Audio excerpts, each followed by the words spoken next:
നമസ്കാരം. ഇന്ന് നമ്മൾ സംസാരിക്കുന്ന ഒരു കാര്യം എന്ന് പറയുന്നത് പലർക്കും ഒരു പല്ലിലുണ്ടാവുന്ന ഒരു അഭംഗിയാണ് ഒരുപാട് പല്ലിന് നീളക്കൂടുതൽ തോന്നുക, അല്ലെങ്കിൽ പല്ലിൽ മോണ ഇറങ്ങുന്നത് കാരണം ഒരു അഭംഗി. അപ്പോൾ പ്രത്യേകിച്ച് കീഴ്ത്താടിയിലെ മുൻനിര പല്ലുകളിലാണ് ഈ ഒരു അഭംഗി കാണുക. പല്ലിൻ്റെ ഇടയിൽ വിടവ് പെട്ടെന്ന് വരിക, അല്ലെങ്കിൽ പല്ല് നല്ല ഒരു നോർമൽ ലെവലിൽ നിന്ന് പല്ല് പെട്ടെന്ന് മോണ ഇറങ്ങിയിട്ട് കൂടുതലായിട്ട് വേര് തെളിഞ്ഞ് കാണുക. അപ്പോൾ ഈ ഒരു അവസ്ഥയ്ക്ക് നമ്മൾ പറയുന്നത് മോണയുടെ പിൻവാങ്ങൽ അല്ലെങ്കിൽ ജിഞ്ചൈവൽ റിസഷൻ എന്ന് പറയാറുണ്ട്. നിങ്ങളുടെ തെറ്റായിട്ടുള്ള ബ്രഷിംഗ് രീതി കാരണമോ, അല്ലെങ്കിൽ നമ്മുടെ മുൻനിര പല്ലിൻ്റെ ഇടയിൽ കാണുന്ന ഫ്രീനം എന്ന് പറയുന്ന വള്ളി പോലെയുള്ള ദശ ഏൽപ്പിക്കുന്ന മർദ്ദം കാരണമൊക്കെ ഉണ്ടാകാം. അപ്പോൾ ഈ ലോവർ ജോയിൽ അല്ലെങ്കിൽ കീഴ്ത്താടിയിൽ അതിൻ്റെ കൂടെ തന്നെ ചില ആൾക്കാരിൽ അതിൻ്റെ ഒരു ആഴം കുറഞ്ഞ ഏരിയ ആയിരിക്കും ഈ പല്ലിൻ്റെ താഴെയുള്ള ഏരിയ, വെസ്റ്റിബ്യൂൾ എന്ന് പറയും. അപ്പോൾ ഷാലോ വെസ്റ്റിബ്യൂളുള്ള ആൾക്കാരുമായിരിക്കും. അപ്പോൾ അവിടെയൊക്കെ തന്നെ അത് ഈ റിസഷൻ വരാനുള്ള സാധ്യത കൂടുതലാണ്. അപ്പോൾ തീർച്ചയായിട്ടും അതിൻ്റെ കാരണം കണ്ടെത്തി പരിഹരിക്കുക എന്നുള്ളതാണ്. തെറ്റായിട്ടുള്ള ബ്രഷിംഗ് രീതിയാണെന്നുണ്ടെങ്കിൽ ആദ്യം ആ ബ്രഷിംഗ് രീതി മാറ്റുക എന്നുള്ളതാണ് ഒരു വളരെ പ്രാധാന്യമുള്ള ഒരു കാര്യം. ഈ പറഞ്ഞ ദശ വള്ളി പോലെയുള്ള ദശ ഏൽപ്പിക്കുന്ന പ്രശ്നമാണെന്നുണ്ടെങ്കിൽ അതിനെ ലേസർ ഉപയോഗിച്ചോ ശസ്ത്രക്രിയ ഉപയോഗിച്ചോ നീക്കം ചെയ്യാവുന്ന ഫ്രെനക്ടമി എന്ന് പറയുന്ന പ്രൊസീജിയേഴ്സ് ഉണ്ട്. ഈ വെസ്റ്റിബ്യൂളിൻ്റെ ഡെപ്ത് കുറവാണെങ്കിൽ അതിൻ്റെ ആഴം കൂട്ടുന്ന വെസ്റ്റിബുലോ പ്ലാസ്റ്റി എന്ന് പറയുന്ന ടെക്നിക്കുണ്ട്.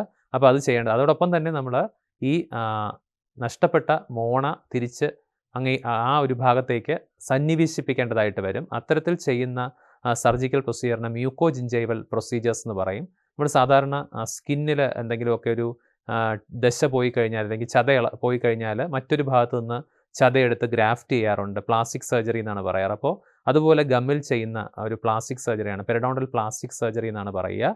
അപ്പോൾ പല ടെക്നിക്കുണ്ട്. നമുക്ക് ആരോഗ്യമുള്ള ഒരു മോണ തൊട്ടടുത്ത പല്ലിലുണ്ടെന്നുണ്ടെങ്കിൽ ചില കേസുകളിൽ ആ പല്ലിൽ നിന്നും നമുക്ക് ദശയെടുത്ത് ഇങ്ങോട്ടേക്ക് തിരിച്ച് സന്നിവേശിപ്പിക്കാവുന്ന തരത്തിലുള്ള ലാറ്ററൽ സ്ലൈഡിംഗ് ഫ്ലാപ്പ് പോലെയുള്ള ടെക്നിക്കുകളുണ്ട്.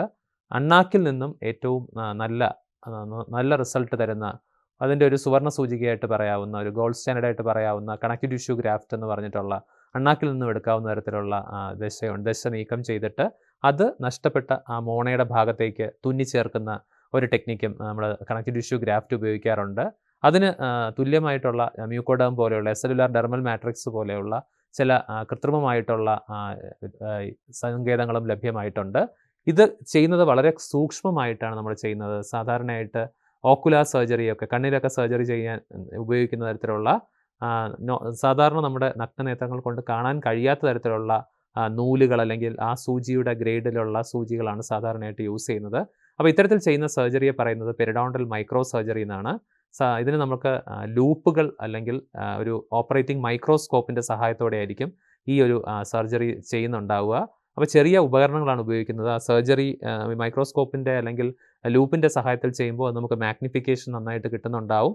അപ്പോൾ നമുക്ക് വളരെ സൂക്ഷ്മമായിട്ടുള്ള രീതിയിൽ ഒട്ടും അധികം ബ്ലീഡിങ്ങോ കൂടുതലായിട്ട് മുറിവിൻ്റെ ഇഞ്ചുറി വൂണ്ടിൻ്റെയൊക്കെ സൈസ് വളരെ ഒരു മിനിമൈസ് ചെയ്തിട്ട് ഒരു മിനിമലി ഇൻവേസീവ് സ്റ്റൈലിൽ ചെയ്തെടുക്കാനായിട്ട് സാധിക്കും. അപ്പോൾ തീർച്ചയായിട്ടും നമുക്ക് ഇത്തരത്തിലുള്ള മോണ ഇറങ്ങുന്ന പ്രശ്നങ്ങൾ കാണുകയാണെന്നുണ്ടെങ്കിൽ അത് നല്ലൊരു ഒരു പെരിഡോണ്ടൽ പ്ലാസ്റ്റിക് സർജൻ, ഒരു പെരിഡോണ്ടിസ്റ്റിനെ കാണിച്ചിട്ട് പരിശോധിപ്പിക്കുക.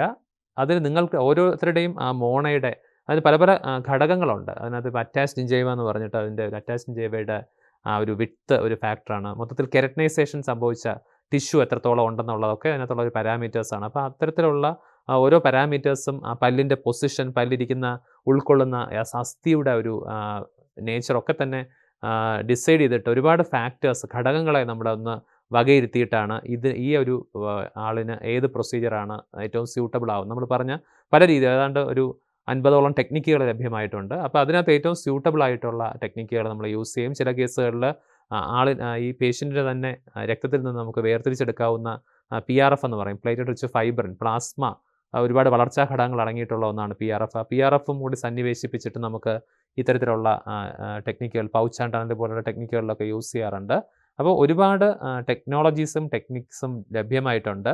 അപ്പോൾ നിങ്ങൾ കൃത്യമായിട്ടുള്ള ഒരു സമയത്ത് ഇൻ്റർവീൻ ചെയ്ത് കഴിഞ്ഞാൽ തീർച്ചയായിട്ടും ഈ മോണ ഇറങ്ങുന്ന പ്രശ്നത്തിന് നമുക്ക് നന്നായിട്ട് പരിഹരിച്ചെടുക്കാനായിട്ട് സാധിക്കും. നമസ്കാരം.